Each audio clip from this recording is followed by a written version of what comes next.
Welcome, everyone. Thanks so much for joining today. My name is Angie M. I'm an Associate Director of Research and Policy here at Healthcare Ready. We really appreciate you joining our session today titled Resiliency Starts With You, Building Strength in the Pediatric Healthcare Supply Chain. Today's session is co-hosted by Healthcare Ready, a 501c3 nonprofit organization. We are dedicated to building resilient communities before, during, and after disasters so that everyone has an equal opportunity, an equitable opportunity to live the healthiest lives possible.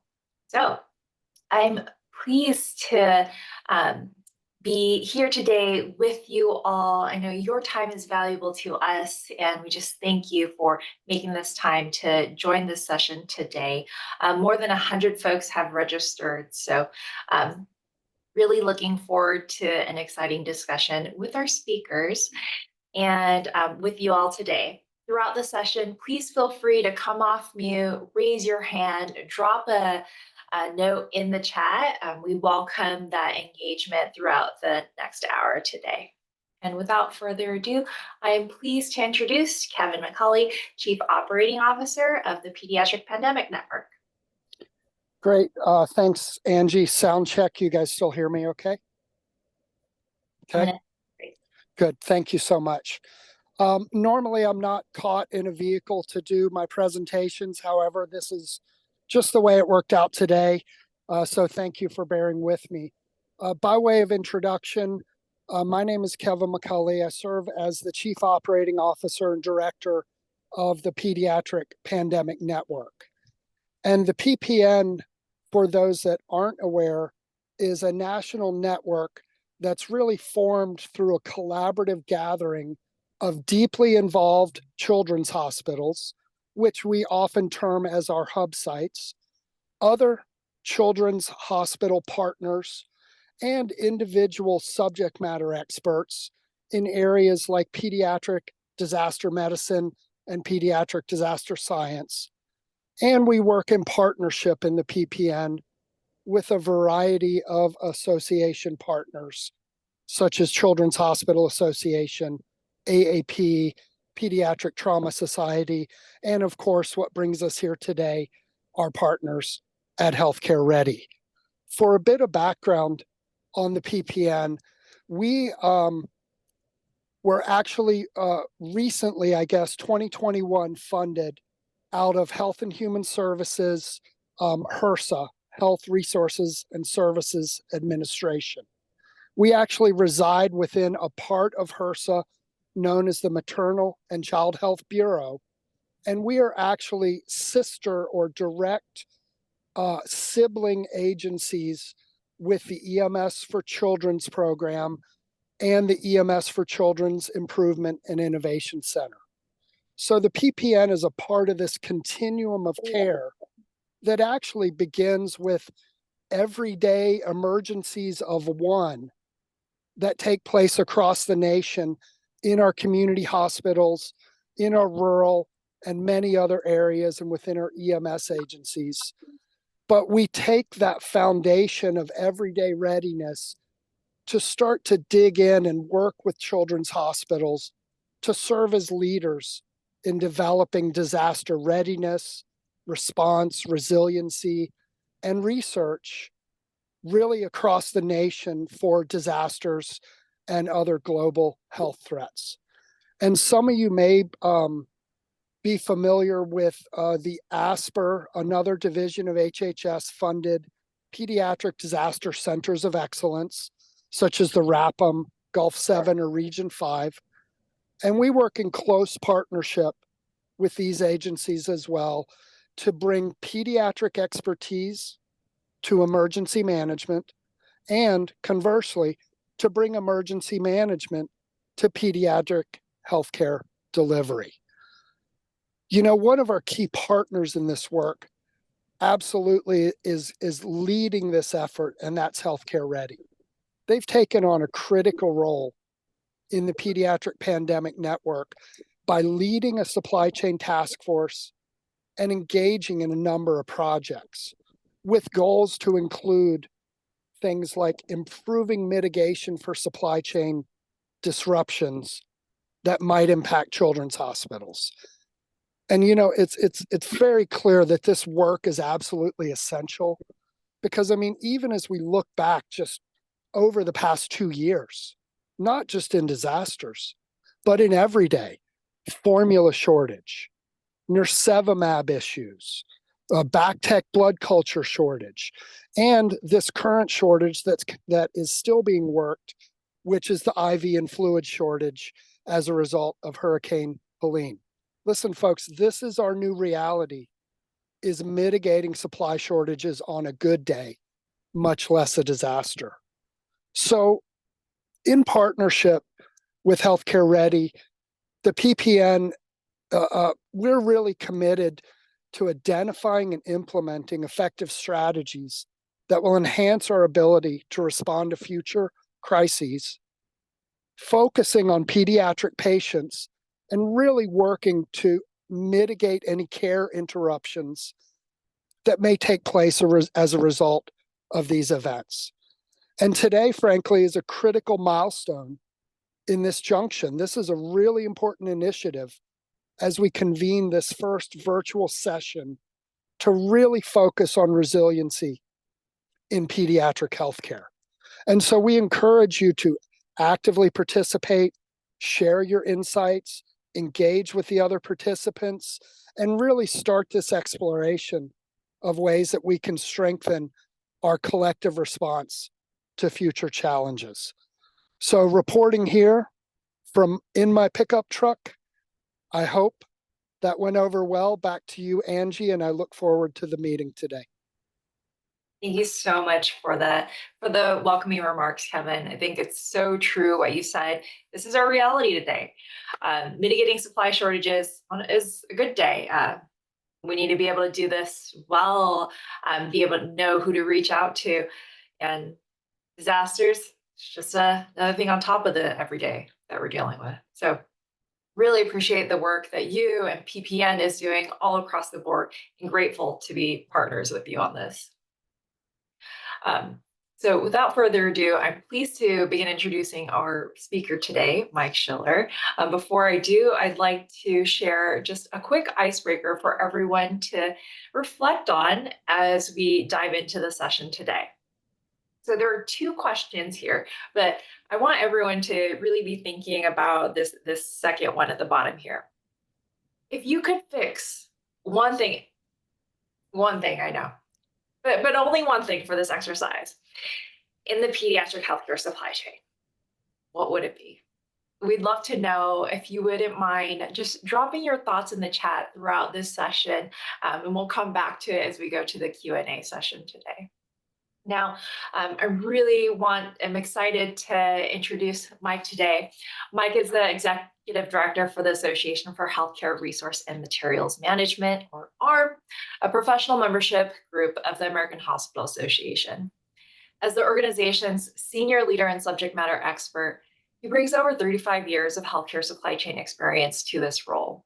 In this capacity, Mike collaborates with healthcare executives, including those from provider, supplier, and distributor communities, regulatory agencies, GPOs, industry associations, and academic institutions on various supply chain initiatives, advocacy, and resiliency efforts, as well as international, operational, and educational practices. So pretty much anyone you can think of in supply chain, Mike knows. Working with AHA senior leadership and ARM staff, Mike is involved in developing the association's strategic direction and ongoing support to the healthcare field, addressing workforce recruitment and retention, cost management strategies, and medical and pharma supply chain resiliency measures, including ARM's Supply Chain Resource Council and the Dynamic Ventilator Reserve programs. He fosters high engagement and a strong focus, increasing awareness and resource development in the areas of sustainability, mitigating human trafficking in the healthcare supply chain, and leadership development. He holds a graduate certificate in Information Systems and Management from the Keller Graduate School of Management, bachelor's degree in Business Management from Northeastern Illinois University, and is an ARM Fellow, certified materials and resource professional, and certified Lean Six Sigma Green Belt. I am so excited to hear you speak today and just learn and engage from this entire group. Mike, without further ado, pleased to pass it off to you. Thanks. Thank you, Angie. It's a real privilege to be here. I'll tell you, pediatric hospitals, pediatric healthcare has a special place in my heart. I worked 17 years at Lurie Children's here in Chicago, leading their supply chain and technology platform, ERP, and uh, just a fabulous time in my career. Actually stepped out of operations to build the new Lurie Children's Hospital. Well, not new any longer, but back then it was. But I'll tell you, one of the most rewarding experiences that I had was working on that project team and watching that building take shape and actually standing outside the day it opened, seeing the lights on in the patients' rooms and knowing all of the hard work that made it possible to care for the kids that we're responsible for. So, uh, again, such a privilege to be here with you all. So, just some rules of engagement. I really would like this to be interactive. Yes, I'm going to cover some topics, some that may just seem generic or make sense. I want to level set a little bit. We're going to go from micro down to macro, and then talk about what do we do with this information moving forward. But there's a lot of expertise that's represented in the audience today. So please feel free, drop your questions in the chat, and we can go ahead and pick those up at any point in time in the conversation. If you've got other ideas that you want to share, or experiences, or information, please again drop that in the chat. I want this to be as interactive as possible. We can all learn from each other because in today's day and age, in this post-pandemic environment, I dare say not there's no one person that has all of the answers. So with that, let me go ahead. We're going to start at the macro level. And Angie, do I advance the slides or will you guys advance them for me? I think Kaylee's got it on our end. Thanks, Mike. Okay, great. All right, so I found this image and I thought, this is a great image. Let's start our road to recovery. I think we've been doing that since COVID, but let's focus here on some of the macro elements that I think as supply chain leaders, and I know we're focusing specifically in the pediatric healthcare space, but what I'm going to share today is really relevant to the healthcare space in general and to supply chain and clinical leaders. So it starts with a global acumen. You really need that in today's post-pandemic environment. I don't know that we gave the global landscape the attention it truly deserved in such a globally interconnected supply chain pre-pandemic that we certainly are giving it post-pandemic. And I think we're seeing the effects anywhere. Actually, I like the term supply network. It just speaks to a more dynamic environment as opposed to a chain, which in my mind is more linear. So a supply network and a disruption in any one of these nodes in our global supply network has a ripple effect across the entire network. And we can talk about conflicts. So two prominent conflicts. You've got the Russian-Ukraine war, which what are we in our second year with that? And of course, some of the rare elements that come out of the Ukraine region that are used in EV vehicles and other healthcare type of environments, semiconductors, etc., to the more recent, which is now a year old, Israeli-Hamas war. And what we're seeing as a outgrowth of that conflict are the Houthi attacks in the Red Sea region, which are now rerouting ocean transits down around the Cape of Good Hope, the Horn of Africa, and coming up to the, gosh, I forget which port it is. But in any event, that additional transit is adding 2 weeks at a minimum to overall transport times, making a transport now up to 45 days. So that's an impact. It's an impact to us as consumers. It's certainly an impact to us from a supply chain standpoint. Let's talk about weather, right? Another global effect from the weather. Look at the Panama Canal, the drought conditions there that really impacted transits through the canal, dropping the transits from a normal of around 40 to 45 a day down to the down to 20, 18 or 20 is what they were at their lowest point. They have since opened the transits back up due to improving weather conditions. But again, it's a great example how one impact in one node in our supply network has a ripple effect across the entire supply network. Let's talk a little bit about labor unrest, right? We've certainly seen a lot of labor unrest in the post-pandemic environment, from UPS strikes, potential railway strikes here in the US, the railway strike, potential strike up in Canada, uh, nursing strikes, FedEx pilots, a strike there. We had the West Coast port contract that was under negotiation a year ago. We just averted, well, we didn't avert, we had, a 2, 3 day East Coast and Gulf Coast port strike that right now we bought some time in that strike and in those contract negotiations. But we'll see at the end of this time frame, this extension, I think it's 90 days, if I'm remembering correctly, if they do come to a contract that the union members ratify. So again, significant impact there with 43% of what's coming into the U.S. through those ports. And we're talking over 30 ports from Maine all the way down through the Gulf of Mexico, over to Maine, all the way over to Texas. So from a global standpoint, it's an amazing the ripple effect that we're starting to see. Um, let's talk a little bit as we shift from our global network perspective and talk about a term that has come up quite often in helping us maybe solve some of the challenges that we're facing as far as manufacturing environments, where product is manufactured, and it's the country of origin. And if we talk about country of origin, there's discussion. Let's include this in our contracts. This will help us understand where the product is made, so that we can look at any of the risk factors that are associated with the country. Risk factors from a labor unrest standpoint, a political standpoint, risk factors from a conflict standpoint. If you think of Taiwan, in Singapore, in China, some of the regional conflicts and tensions that arise there. So country of origin, we talk about that as being kind of a helpful tool, or gives us some of the visibility that we need. But really, what does that mean? When we talk about country of origin, does it mean where the components are manufactured? What if you've got a product that comprises multiple components? How do you determine country of origin? Does it mean where the product is assembled? Uh, okay, so you've got components coming from one part of the world. Maybe it's assembled someplace else. Does country of origin mean where the product might be warehoused? Does the country of origin mean where the product ultimately ships from?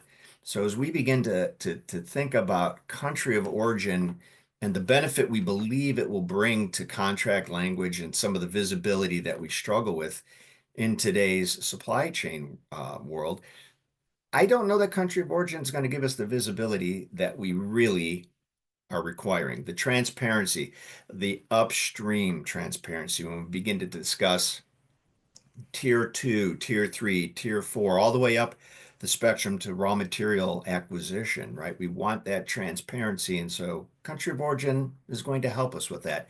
I don't know that it's going to help us as much as we think it will. So we shift our focus from kind of a worldwide manufacturing environment to domestic manufacturing. And there's been a lot of conversation around domestic manufacturing and promoting domestic manufacturing and fostering domestic manufacturing here. But again, what does that mean to us? Well, domestic manufacturing certainly means one thing. It's probably going to cost more for that product. And at the end of the day, the title of this presentation is Resiliency Starts With You, but there's the realization that we have to think, and the conclusion we come to is that resiliency is going to cost us some money. It's going to cost us more than what we're typically used to paying, especially if we're looking at bringing more of that manufacturing here into the US. We've got friendshore or nearshore manufacturing. So we're starting to see a lot of manufacturing move to Mexico, which is great. You've got the land bridge. If we look at friendshore, a lot of that could be overseas, whether it's Europe or some of the Asian Pacific countries. But now you still have some of that transit time and lead time built into those manufacturing sites. But from a domestic manufacturing, are we willing to pay that additional cost that most likely would be inherent in domestically manufactured products? Now, there's three levers. I was at an ASPR meeting earlier this year, and three levers typically that are discussed that are available when we're looking at fostering a domestic manufacturing environment. One of those would be subsidizing, right? Subsidizing some of the costs of the manufacturing or creating tax incentives for manufacturers to come back here to the US and build those manufacturing plants.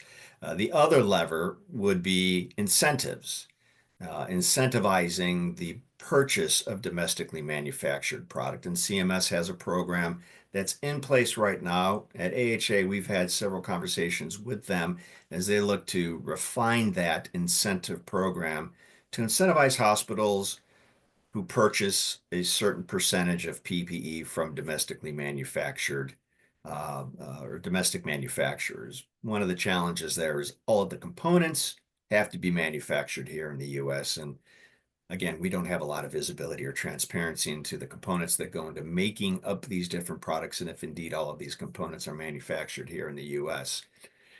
So we need to consider all of these. And of course, the last lever are tariffs, which is actually the next topic here that we want to really dig into and really discuss the impact that tariffs can have. So the goal here really with the tariff, right? No surprise, it's to level the playing field from a cost standpoint. And the tariffs that the US Trade Representative has just finalized for product coming out of China, part of that is to level that playing field for gloves and masks and some of the other PPE items. Um, so what does this mean to us? Well, number one, it means that the floor for cost has increased across the board, whether product is still coming out of China or that product is moving to other countries to be manufactured. And if indeed that product is being moved to other countries for manufacturing so that we avoid those tariffs, we've got just basic economics 101 at play here. We've got supply and demand. And so now we've got more demand placed on these existing manufacturing facilities outside of China to produce more product for us. So a couple of questions come to my mind when we begin to look at these other manufacturing sites outside of China. Right? They could be in Vietnam, they could be in Malaysia, they could be anywhere, right? Anywhere outside of China. And the questions I have, number one, do these, if they're existing companies that are currently producing product for us, do they have the ability to take on additional capacity and produce more product because there's more demand for product coming out of those manufacturers? Yes or no? Do they have the workforce to meet the capacity and demand requirements? Which is one of the questions going back to domestic manufacturing. If we're going to have domestic manufacturing here, do we have a workforce that is ready to move into these manufacturing environments to make product? It's the same question I have if we're moving product outside of China to other existing manufacturing facilities. Do they have the workforce? And if they do have the workforce, do we have any concerns that an element of that workforce might be forced labor or might involve human trafficking, which is an area that ARM and AHA are really focusing on. Certainly the US government, the Office of Trafficking in Persons, and companies that are confirmed of engaging in forced labor or human trafficking activity, their product is no longer able to be brought into the US. Think of Top Glove back in 2021, 22, when Top Glove was confirmed of engaging in forced labor and human trafficking. So this is another variable that we have to think about. Again, putting on that global cap that we need to as supply chain professionals, we need to start thinking through these different scenarios. So the last topic here from a macro standpoint, I talked a little bit about transparency, and we think country of origin might give us that transparency, but ARM is advocating and continues to advocate that data standards like the UDI, the GS1 standards, the global location number, These are standards that truly could give us transparency into the supply chain, transparency upstream as to inventory location, inventory levels, and understanding what our utilization is. And we're going to talk about that in just a moment. But I really believe that data standards can help us if we actively adopt the utilization of these across our supply network to bring about the transparency that is so sorely needed, in my opinion. So if we can go to the next slide. And before we do, I'm just going to give a quick look through the chat here and see if there's any questions or comments. Okay, we've got a lot of supplies are very different when it comes to the skin and size. That is something overlooked when changes are made. By a manufacturer, not thinking of our little people. Absolutely. That's the one thing with pediatric healthcare is just the variability. You've got patients who are, from NICU to when we were at Lurie Children's, we were doing patients who were 30 years old because of the care that they had received when they were pediatric patients that continues well into their adult years. Right sizing the supply chain tends to create an all of our eggs in one basket situation. This is a challenge. Absolutely agree. I think, I had a conversation the other day with a colleague. Low product margin categories. I think it's unfortunately uh, more of a natural occurrence where you're seeing consolidation in these market spaces where you do have a manufacturer that produces or has a large market share in that. And unfortunately, it does leave us with uh, all of our eggs in a single basket. Security of the supply chain, more education on pediatric supplies, healthcare, scared to deal with anything pediatric related, don't even want to approach the subject, situational awareness. I just wanted to see here if there's anything else to bring up. Good comments. Thank you guys for those comments.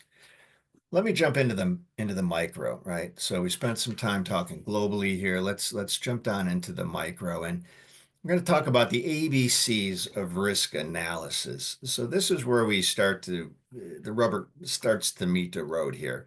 So we talked about some of the scenarios that as supply chain leaders and clinical leaders we need to start thinking of. This putting on our global thinking caps and understanding that global landscape and the impacts to our organizations and the patients that we're responsible for caring for. So now as we kind of step into our organizations, ABCs of risk analysis. So what I'm talking about here, putting my supply chain hat back on, we would conduct an ABC analysis of our products, of our inventory, but it was velocity based. What I'm suggesting here and what ARM is advocating on behalf of supply chain leaders to do is to engage in a risk analysis by criticality. So conducting an ABC analysis on the criticality of a product. What product do you need to perform basic patient care? Now, this will require you to come up with a definition that is agreed upon within your organization as to what is a critical product. And for that to happen, you're obviously going to be engaging with other key stakeholders, physicians and clinicians, and perhaps risk management. But you're going to have to come up with a definition on what is a critical item. And once you have that definition, you need to then risk stratify your items on the value of the criticality of that item. And then once you conduct that risk analysis or risk stratification of your item master, the items that are your A items, your most critical items, you cannot perform baseline patient care without these.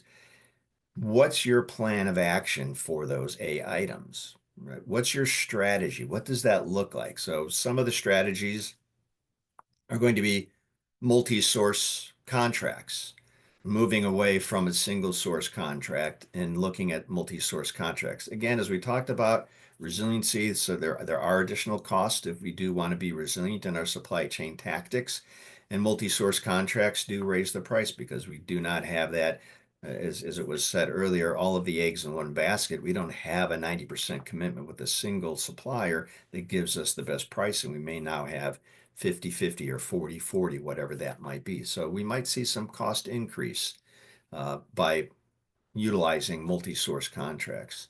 Another option to consider is maybe you're building an inventory reserve for some of those critical items, those A identified items. Let's build a 30-day, a 60-day, whatever that inventory looks like to meet your needs and to accomplish the strategies that you've set forth as an organization.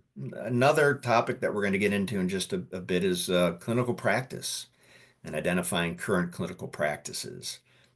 So as you risk stratify and you look at those A-type items, you need to then get together with those stakeholders and determine what will our strategy be for those A-type items. Let's talk a little bit about what we don't know.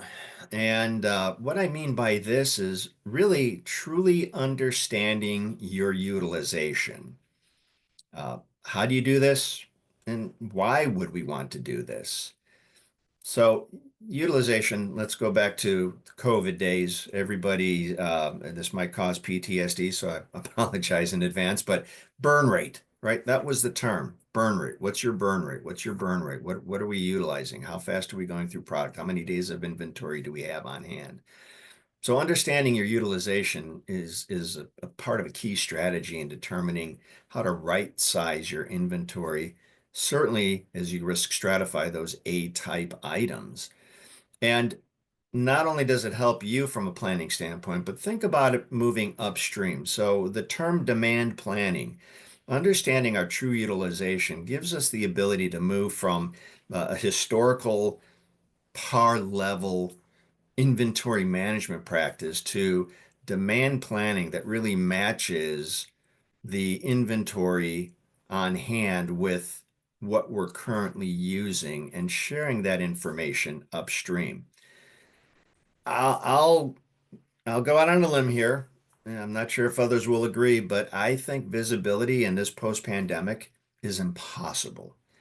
I don't know that distributors can truly gauge what true demand is at this point in time. There have been so many shortages and disruptions that we're bouncing around buying inventory from other sources just to meet our needs from a patient care perspective. Some of us might be engaging in building those inventory reserves that I mentioned. There could be some hoarding activity that's taking place. So I think the visibility we had in a pre-pandemic environment when things were running smoothly, just in time was working, everybody was running lean and mean inventory, those days are gone. And that true visibility and understanding what the demand signals are out there, it's very clouded. It's very difficult to truly understand that. And that's where utilization, capturing that utilization, and then moving to that demand planning environment is a great way to more effectively manage our inventory. Again, not just within our four walls, but as we begin to share that information upstream with our distributors and distributors with the manufacturers. Now, what does this require? This really requires a wholesale adoption across the field to do this. I know of several larger healthcare organizations that are engaging in demand planning activity, but as they share that information upstream, there's not enough participation across the field where it really will begin to make a difference at the distribution or the manufacturing level as we move up those tiers. But nonetheless, it's a strategy that we need to begin to think about as we're looking at how we're managing our resources within our four walls.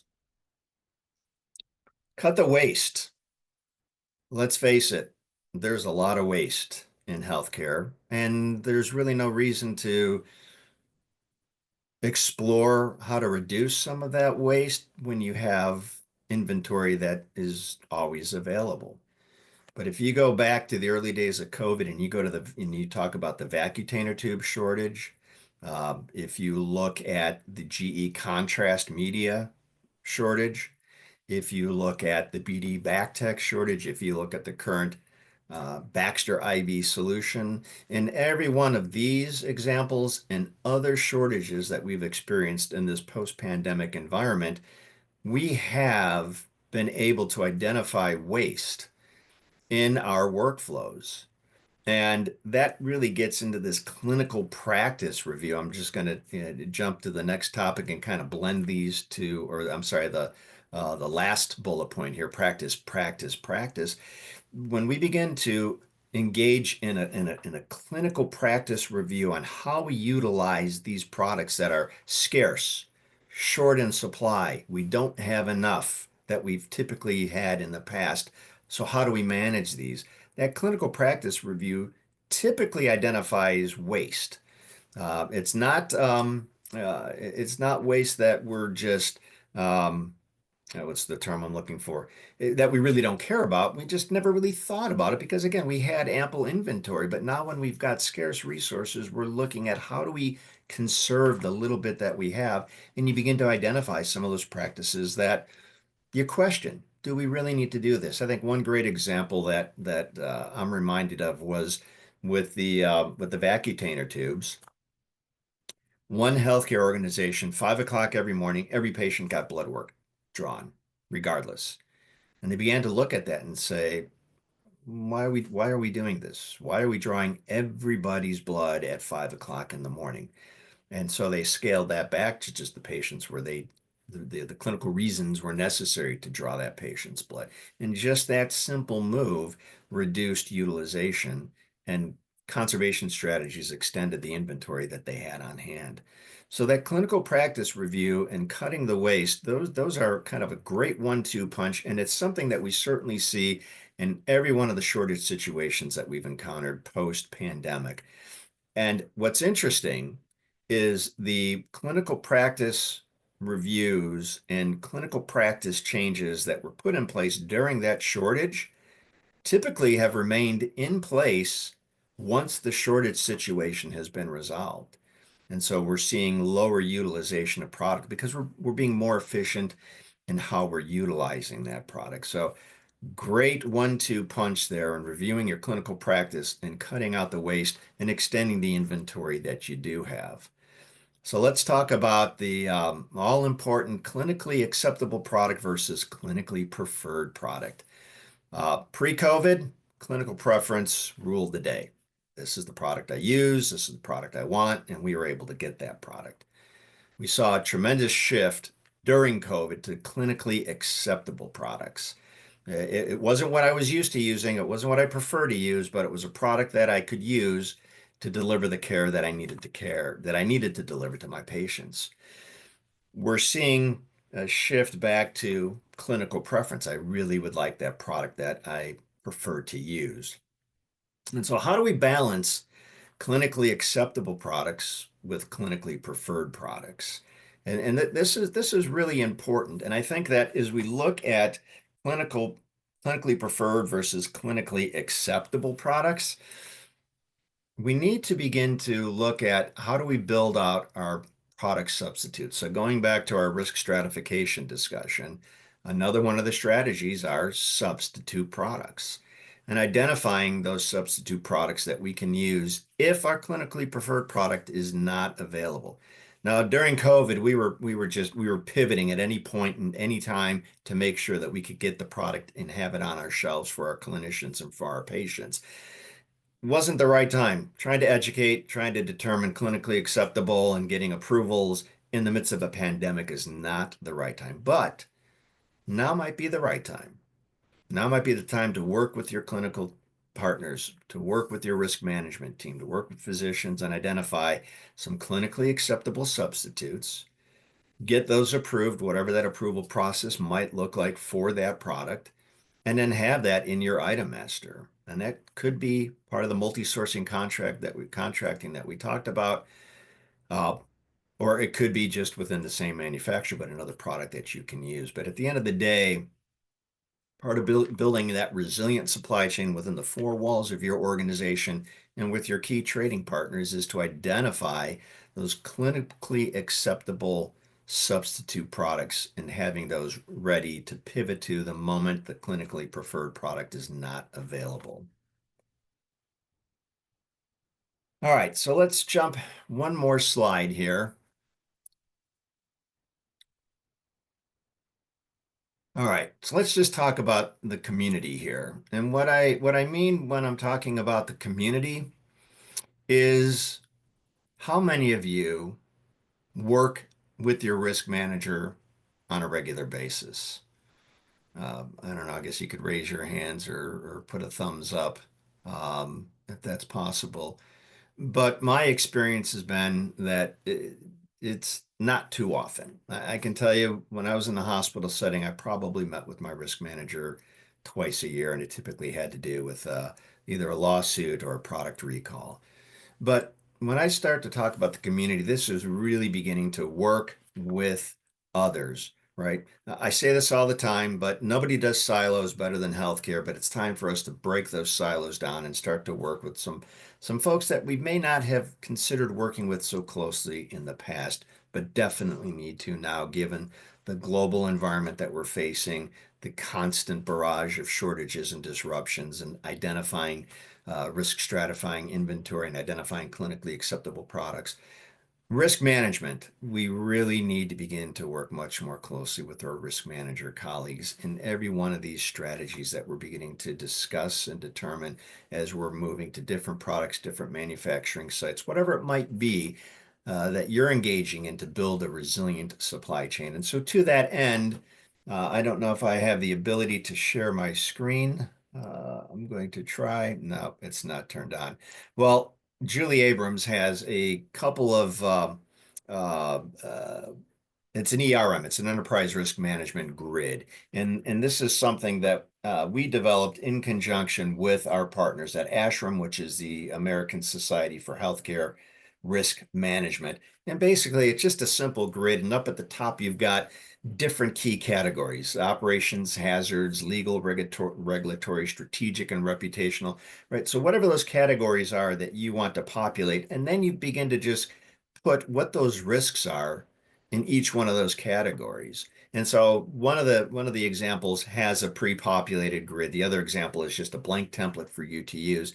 But it's a great tool to sit down with clinical stakeholders, your supply chain team, risk management, and others, and start to define what are those categories that we're concerned about, what are the risks in each of those categories, and to begin to build your strategy on how you're going to address some of those risk factors that you have identified as a team. So the community, risk management, definitely a part of that community.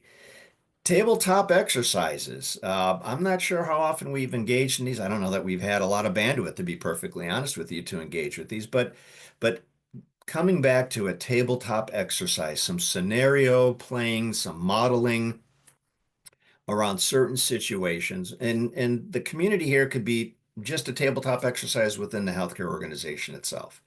The community could be the tabletop exercises with emergency response teams, maybe police and fire. It could be with local and state entities. It could be at the federal level. There's a lot of different ways that we can engage in these scenario modeling tabletop type exercises. But back to the previous slide where it was practice, practice, practice, and that was really tied to clinical practice review.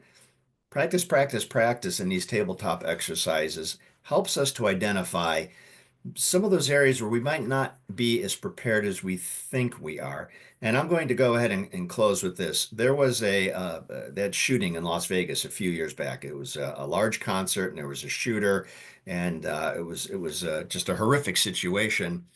And there was a lot of triaging going on out in the field, right? With all of those folks who were injured, and the clinical staff, emergency personnel were going around, and they were writing the patient's vital signs on their arms so that the next person who came around could know what the vital signs were the last time that they were checked. Do you realize the biggest product, or the most important product in that situation, that they realized they didn't have enough of, was a black Sharpie pen? So tabletop exercises might help you identify what the black Sharpie pen is in your exercise and the outcome of those exercises that maybe you didn't think about, that it's time to think about and plan for. So community comprises what I've listed here. I'm sure, again, with the expertise that we have in our audience, there's other community members that we can be engaging with as well.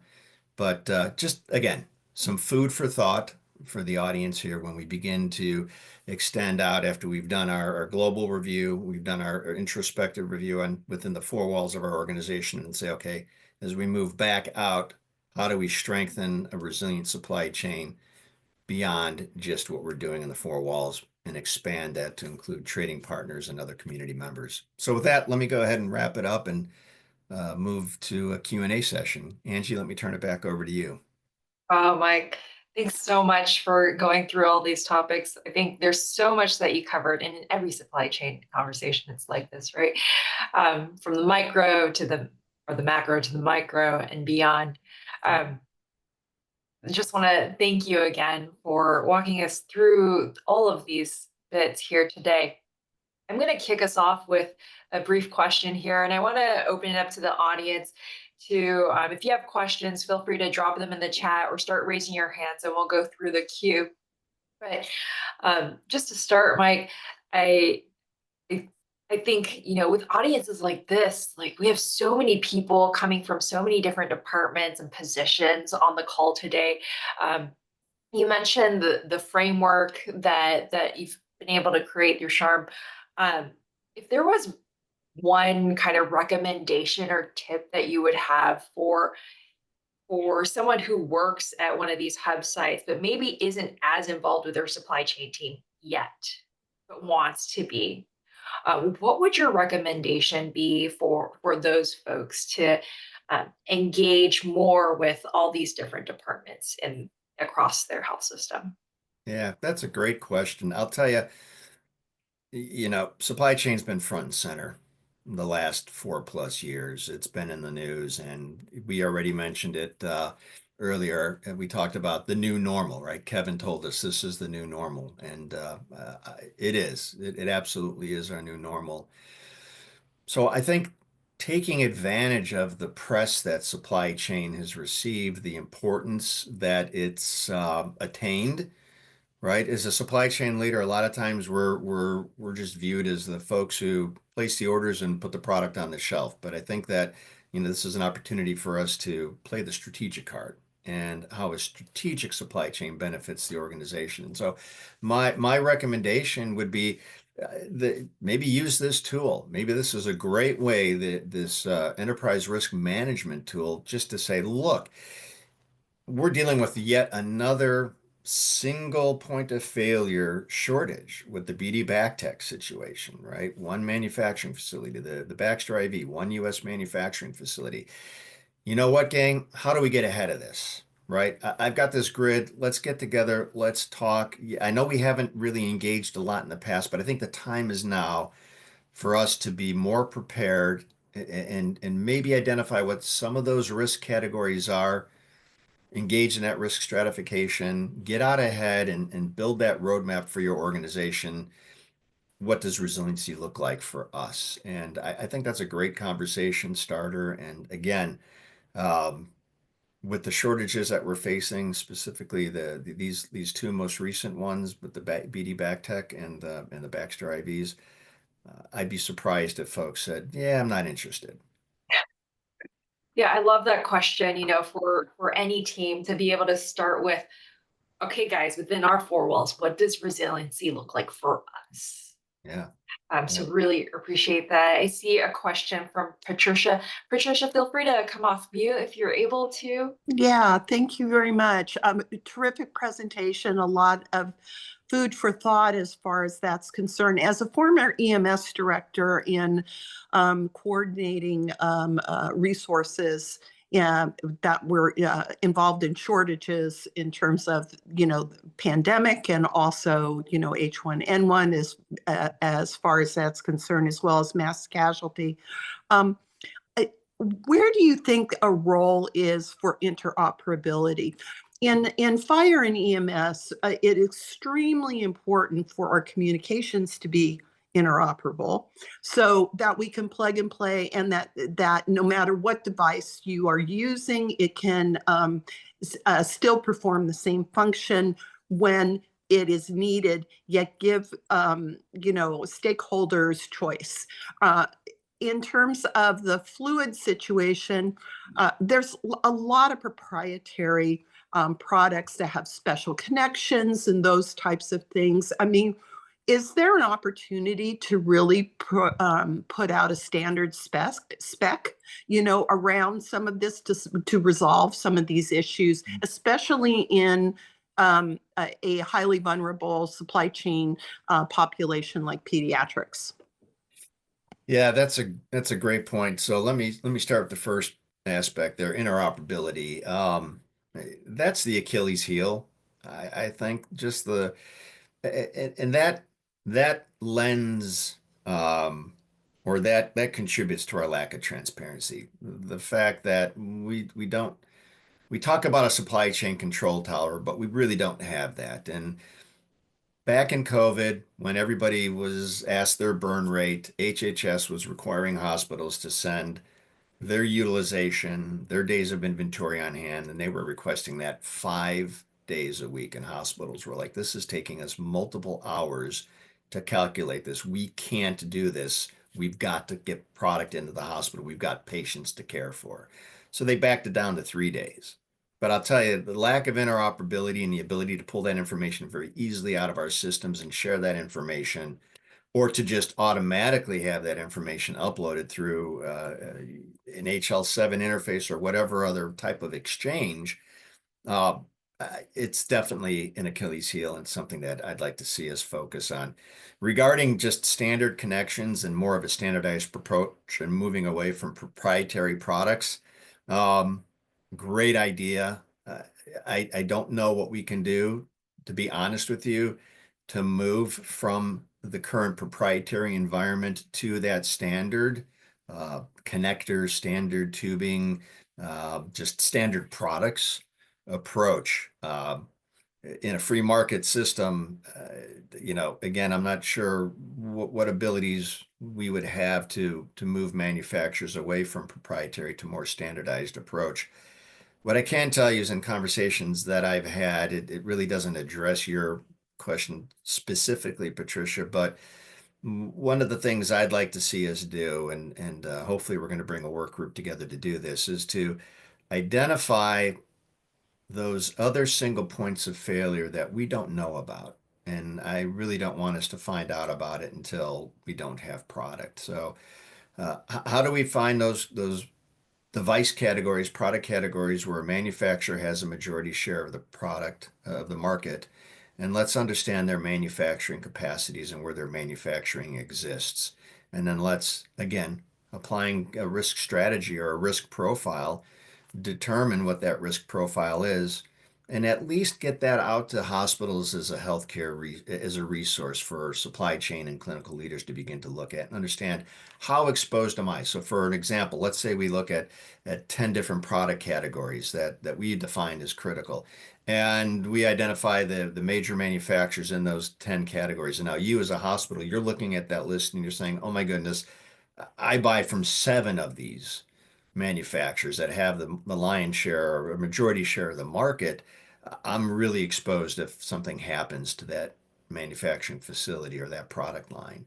So how do I diversify my risk? How do I minimize that? How do I mitigate that risk? And so I think for the time being, until we can move to a standard environment, I think understanding the landscape even more comprehensive than we are comprehensively than we already do will at least help us to make informed decisions to build resiliency within our healthcare supply chains.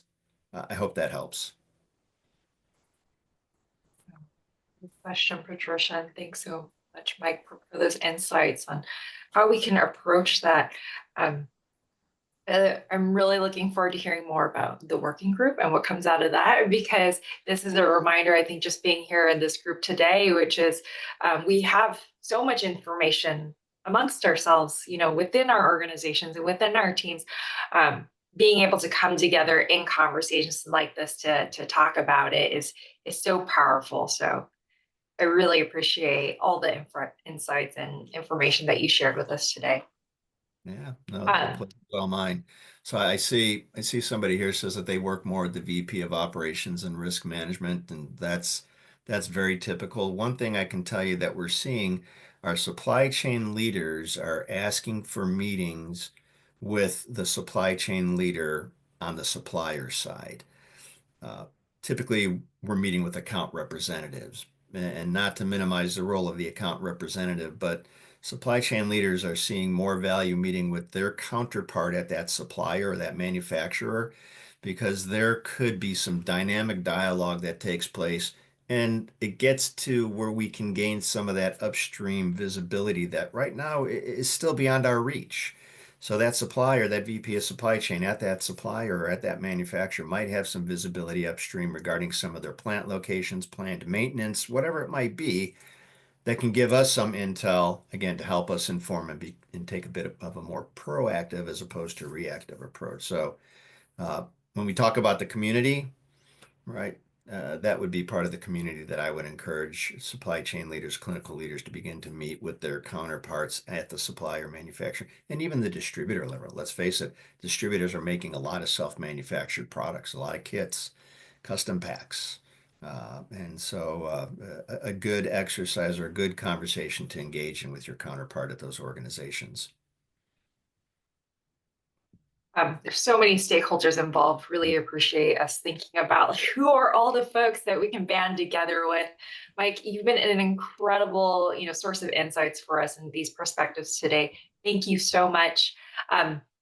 Folks, for the enterprise risk management framework that Mike mentioned, we'll distribute it after the call to those who have registered for this meeting today. And before we hop off for the day today, folks, I just want to remind you something that Kevin had mentioned earlier. This is the first of several conversations that we want to have with you to hear more about what you're experiencing and come together and find ways to design solutions that work. Our next conversation will take place on November 12th. We'll drop in the registration in the chat momentarily. Anyone can sign up, so please do. That session will be focused on policy aspects. Mike touched on some of these things today, tariffs included, data standards being included. So we'll touch more on that with speakers from the Children's Hospital Association on our November 12th session. Expect more findings from our research so far on that call too.